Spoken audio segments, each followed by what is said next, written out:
Yeah, hi there, YouTube land. Really, what I'd like to do is I'd just like to explore, if I could, a little bit more. I'll try and keep this as short as possible, but I'd like to try and explore the whole situation vis-a-vis the banks, the indebtedness, and the state. And the reason I'm on about the banks is because 12 years ago, I can only talk from Ireland's point of view, but I'm sure throughout all the Western countries it's the same, because all this indebtedness essentially came from one source, and the one source it came from was this concept of globalization, and it was the utilization of cheap money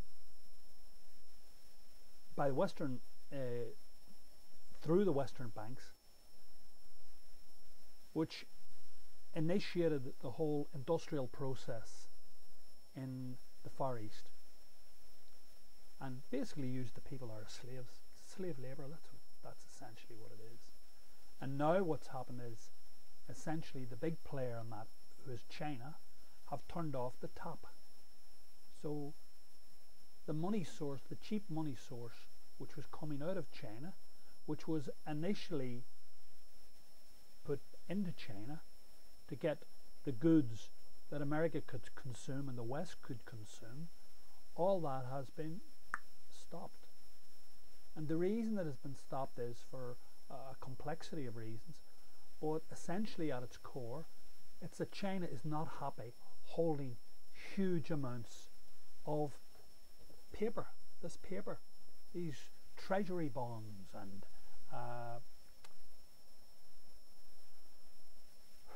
they've decided that they don't want to hold this anymore.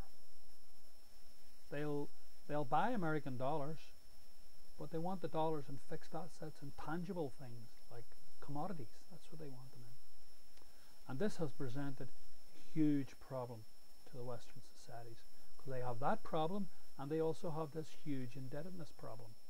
And the indebtedness problem really essentially lies in the banking system. Now, obviously I'm going to quote from the Irish point of view, but really I'm sure it's mirrored in many other parts of the Western world. We have a situation in Ireland where Ireland's national debt is 1.8 trillion US dollars. Its earning capacity on an annualized basis, its GDP, is 200 million. So it essentially owes to the external world almost 9 times what its potential earnings in 1 year are, which effectively means it's bankrupt. That's essentially what it means. It's essentially bankrupt. The country, our little country, our little republic here that I live in, is bankrupt.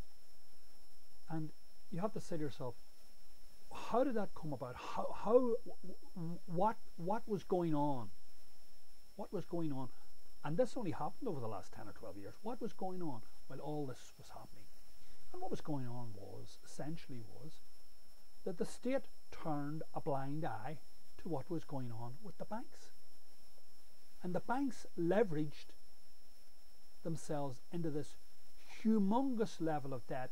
And by the way, of the $1.8 trillion, which is our external debt, our national debt, they reckon that between 60 and 75% of it is indebtedness that the banks owe to the external world. And our state has underwritten these banks, these loans. And what you have to ask is, how did this happen? What sort of a relationship exists between the state and banks that can allow this to happen? When I was a little boy, I was a paper boy, and I grew up in West Belfast, and I used to sell papers on the Falls Road in Belfast. And until I was about 12, I always believed that banks were somehow or other agents of the government, because they had within their power, to me anyway, apart from bearing arms, they had the most important key element within the whole of social strata, the whole of society, and that is they could issue money. They could issue you money. A bank could give you money. Nobody else could do that, but banks could do that. And then when I was 12, I went to a college in Belfast, and they told me, oh, no, these are Catholic priests. No, that's not the case. What happens is you have the state, and the state has its own bank called the central bank, and the central bank administers, it actually is the overseer of all the little banks, all the banks that you think that are owned by the state. No. They have no involvement. They're private entities. They have no involvement in the state. And they're governed, and the central bank governs them and looks after their everything for them on behalf of the state. I'm 61 now. So I went from being, when I was 12, believing that there was some cozy relationship between the state and banks.